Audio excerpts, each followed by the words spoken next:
नमस्कार, मेरा नाम कुमार आदित्य हुआ और आदित्य कीर्ति सीटेड क्लासेस में आप सभी लोगों का स्वागत है। जैसा कि हम लोग जो चैप्टर पढ़ रहे हैं, विकास की अवधारणा एवं इसकी अधिगम से संबंध, यह पार्ट भी है। अब की बार सीटेड पर जो लक्ष्य रखा गया है, आइए हम लोग प्रमुख जो शेष बच गया था उस पर हम लोग चर्चा करते हैं। विकास की प्रभावित करने वाले कारक वंशानुक्रम। डिक मेयर सन 1965 के अनुसार वंशानुगत कारक में जन्मजात विशेषताएं हैं जो बालक में जन्म से लेकर समय से ही पाई जाती है। प्राणी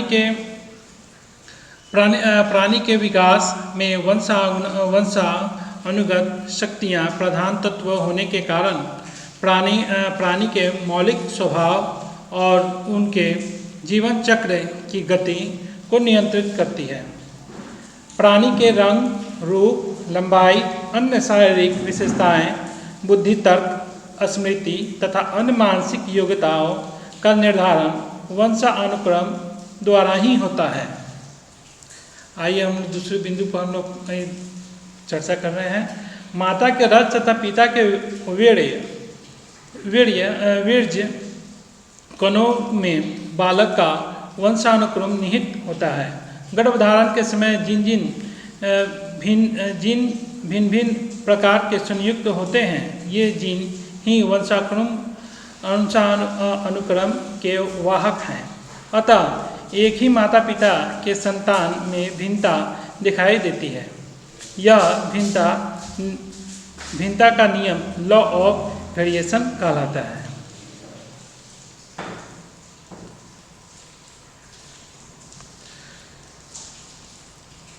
प्रतिगम के नियम लॉ ऑफ रिग्रेशन के अनुसार प्रतिभाशाली माता पिता की संतानें दुर्लभ बुद्धि के भी हो सकते हैं।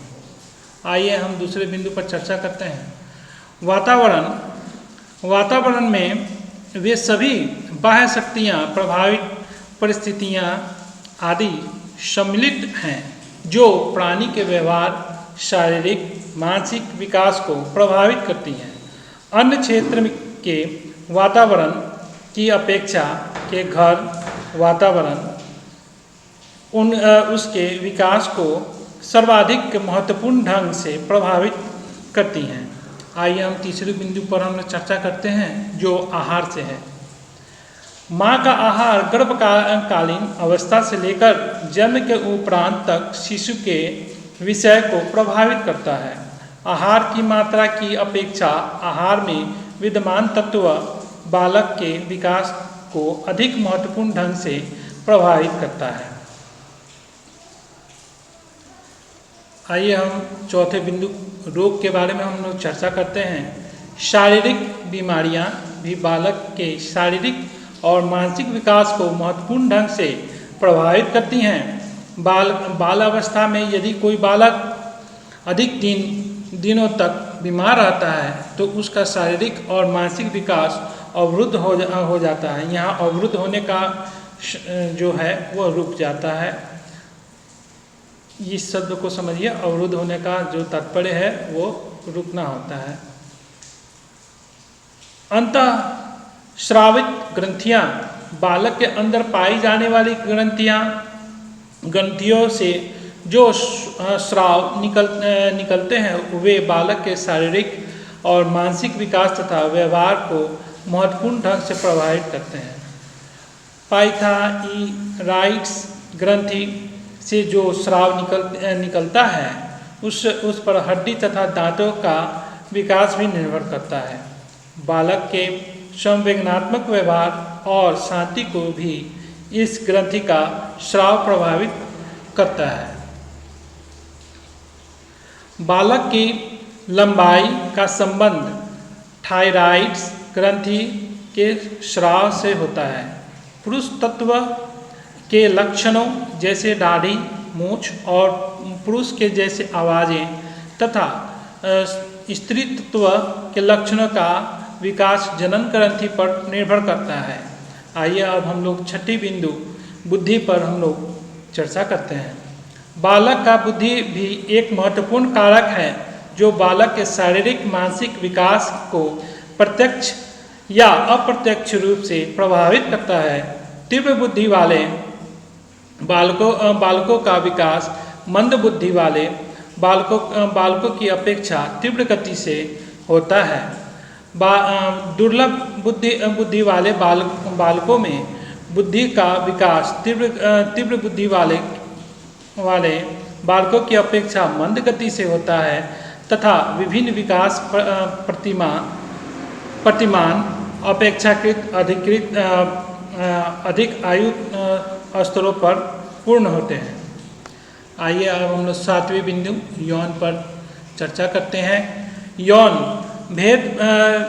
भेदों का भी शारीरिक और मानसिक विकास पर प्रभाव पड़ता है। जन्म के समय लड़कियां लड़कों की अपेक्षा कम लंबी उत्पन्न होती हैं, परंतु वयस्संधि अवस्था के प्रारंभ होते ही लड़कियों में परिपक्वता का लक्षण लड़कों की अपेक्षा शीघ्र विकसित होने लगता है। लड़कियों की अपेक्षा लड़कियों का मानसिक विकास भी कुछ पहले पूर्ण हो जाता है। आइए अब हम लोग विकास की विभिन्न अवस्थाएं के बारे में हम लोग चर्चा करेंगे। इस बिंदु को भी हम लोग बहुत बढ़िया से देखेंगे। आइए, विभिन्न वैज्ञानिकों ने विकास की आवश्यकताओं को अलग अलग प्रकार से वर्गीकृत किया है। ये अवस्थाएं इस प्रकार हैं। प्रोफेसर रॉस के अनुसार विकास की अवस्थाएं निम्नलिखित हैं। आइए अब इस पर हम लोग चर्चा करते हैं। शैशव अवस्था 1 से 3 वर्ष तक, पूर्व बाल अवस्था 3 से 6 वर्ष तक, उत्तर बाल अवस्था 6 से 12 वर्ष तक, किशोरावस्था 12 से 18 वर्ष तक। बालक का विकास बाल अध्ययन की दृष्टि से प्रोफेसर हरलॉक के द्वारा किया गया वर्गीकरण सामान्य माना गया है।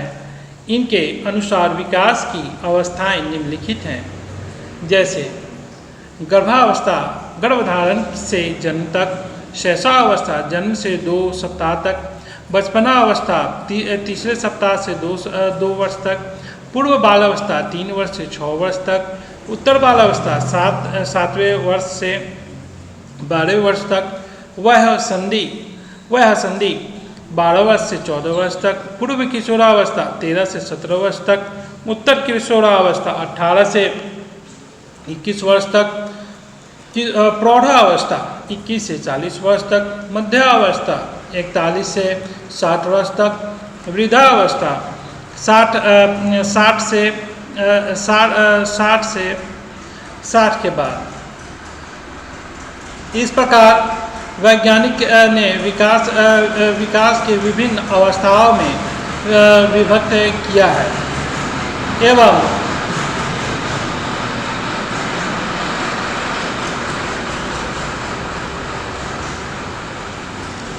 आइए अब हम लोग गर्भकालीन अवस्था के बारे पर चर्चा करते हैं। यह अवस्था गर्भधारण से जन्म के समय तक मानी जाती है।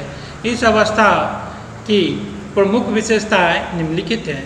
इस अवस्था में विकास की गति अन्य अवस्थाओं से तीव्र होती है। समस्त रचना, भार, आकार में वृद्धि तथा आकृतियों का निर्माण इसी अवस्था में होता है। इस अवस्था में होने वाले परिवर्तन मुख्यतः शारीरिक ही होते हैं। शैशवावस्था जन्म से लेकर 15 दिन की अवस्था को शैशवावस्था कहा जाता है। इस अवस्था को समायोजन की अवस्था भी कहा जाता है। उसकी उचित देखभाल के द्वारा नए वातावरण के साथ समायोजन माता पिता द्वारा किया जाता है। आइए अब हम लोग बचपना अवस्था के बारे में हम लोग चर्चा करते हैं। यह अवस्था 2 सप्ताह से होकर 2 वर्ष तक चलती है। यह अवस्था दूसरों पर निर्भर होने की होती है। आइए अब हम लोग चौथा बालावस्था के बारे में हम लोग चर्चा करते हैं। यह अवस्था शारीरिक एवं मानसिक विकास की दृष्टि से महत्वपूर्ण होती है। अध्ययन की दृष्टि से इन 2 भागों में बांटा गया है। पूर्ण बालावस्था 2 से 6 वर्ष तक, उत्तर बालावस्था 7 से 12 वर्ष तक। इस अवस्था में बालक में जिज्ञासु प्रवृत्ति अधिक हो जाती है, जिससे वह अपने माता पिता शिक्षकों से तरह तरह के सवाल करता है। आइए अब हम लोग बालावस्था में बालक में समूह प्रवृत्ति का विकास होता है। बच्चे साथियों के साथ रहना खेलना अधिक पसंद करते हैं। वह संधि बालावस्था और किशोरावस्था को मिलाने में सेतु का कार्य करते हैं। यह अवस्था बहुत कम समय की ही होती है, लेकिन शारीरिक विकास की दृष्टि से यह महत्वपूर्ण अवस्था है। इस अवस्था की प्रमुख विशेषता यह है कि यौन अंगों का परिपक्वता का विकास है। यहाँ परिपक्वता को इंग्लिश में हम लोग मैच्योर कह सकते हैं, इसमें कोई संदेह नहीं है। मैंने परिपक्व होने का तात्पर्य यह है कि पूर्ण रूप से तैयार होना। ये शब्द कुछ शब्द ऐसे हैं जो उसको समझने में आप लोग को कठिनाइयाँ हो रही होंगी, तो मैं वहाँ पे उस शब्द को आप लोग को बताते हुए चलूँगा। बालिकाओं में यह अवस्था सामान्यतः 11 से 13 वर्ष के बीच से प्रारंभ हो जाती है और बालकों में यह 12 से 13 वर्ष के बीच। किशोरावस्था यह अवस्था 13 वर्ष प्रारंभ होकर 21 वर्ष तक चलती है। इस अवस्था को अध्ययन की दृष्टि से 2 भागों में बांटा गया है। पूर्व किशोरावस्था 13 से 16 वर्ष तक, उत्तर किशोरावस्था 17 से 21 वर्ष तक। इस अवस्था में बालकों में समस्या की अधिकता, कल्पना की अधिकता और सामाजिक अस्थिरता होती है। इस समय को किशोरों को शारीरिक एवं मानसिक समायोजन में अनेक कठिनाइयों का सामना करना पड़ता है। शारीरिक और मानसिक परिवर्तन के फलस्वरूप उनके संवेदनात्मक, सामाजिक और नैतिक जीवन का स्वरूप परिवर्तित हो जाता है।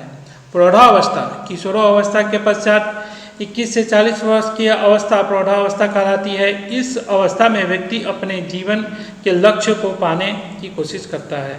यह पारिवारिक जीवन में प्रवेश की अवस्था है।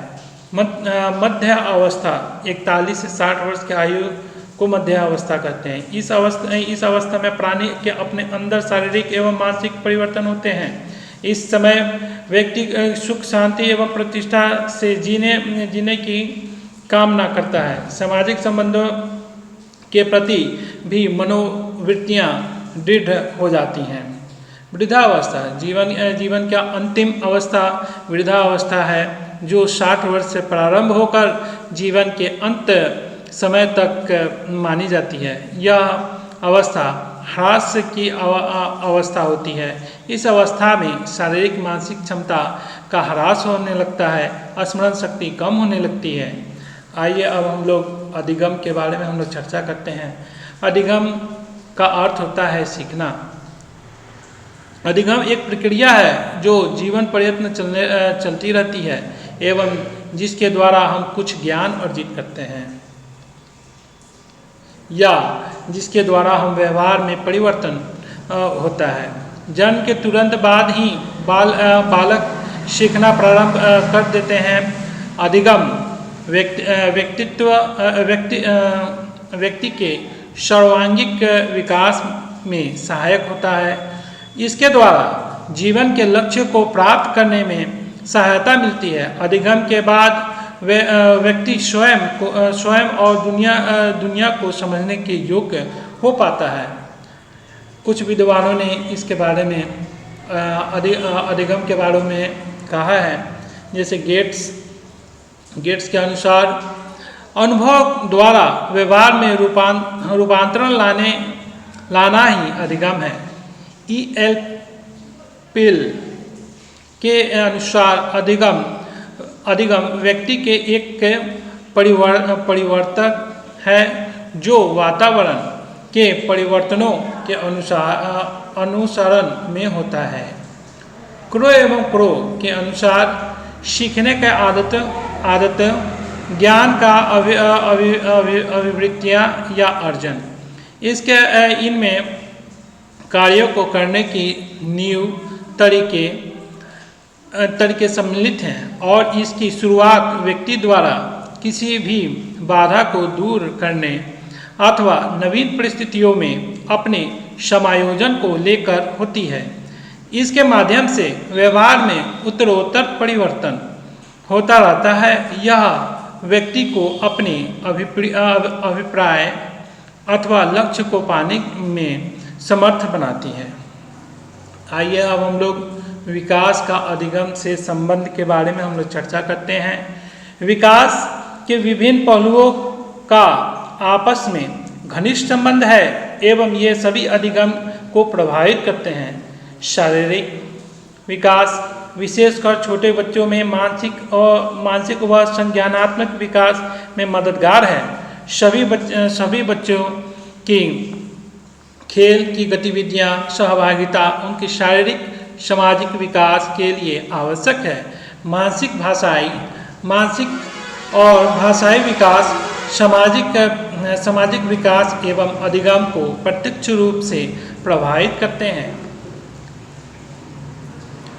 बच्चे व्यक्तिगत स्तर एवं दूसरे से भी विभिन्न तरीके से सीखते हैं। अनुभव के माध्यम से स्वयं चीज़ें करके स्वयं बनाने से, प्रयोग करने से, विमर्श करने से, पूछने से, सुनने से, उस पर सोच और मनन करने से तथा गतिविधियां लेखन के जरिए अभिव्यक्त करते हैं। बच्चे में क्या है कि जो रुचि है वो अपने से स्वयं करेगा, फिर उसके बाद सुनेगा, पूछेगा, उसके बारे में वो अपना सारा एक्टिविटी जो है बच्चे अपने व्यक्तिगत स्तर पर अपना करते हैं। अपने विकास के मार्ग में उन्हें इस प्रकार के अवसर मिलने चाहिए। यह टॉपिक आप लोग का अध्याय समाप्त हुआ। इसके बाद आप सभी लोगों को इसका प्रश्न उत्तर मिलेगा। आप लोग प्रश्न उत्तर को जम के पढ़िए, जम के समझिए। और ये जो टॉपिक आप लोग का रखा गया है अब की बार सीटेट पार्ट का जो लक्ष्य है बहुत सोच समझ के रखा गया है। इस बिंदु पर ज़रा सा आप लोग गौर करिएगा। ज़रा सोचिए कि इस बार 2022 में जो हम लोग का जो एग्ज़ाम हुआ सीटेट का, बहुत सारे साथीगण लोग जो थे 1 नंबर से 2 नंबर से पीछे रह गए। तो मैं तो समझता हूँ कि सबसे पहले सिलेबस को जो गहराई से अध्ययन करेगा और उसके बाद क्वेश्चन आंसर को हम लोग जब बनाएंगे तो समझिए कि हम लोग हर क्वेश्चन को हल कर पाएंगे, इसमें कोई बाधा नहीं होगा। और आप लोग एक चीज़ आप लोग को बता देते हैं, आज जितने भी क्लासेस आप लोग के आएंगे इन सब चीज़ में, जब आप एग्जामिनेशन हॉल में बैठिएगा अपना परीक्षा जब दे रहे होंगे तो वहाँ जो सवाल होगा एकदम आपको नए तरीके से सवाल रहेगा।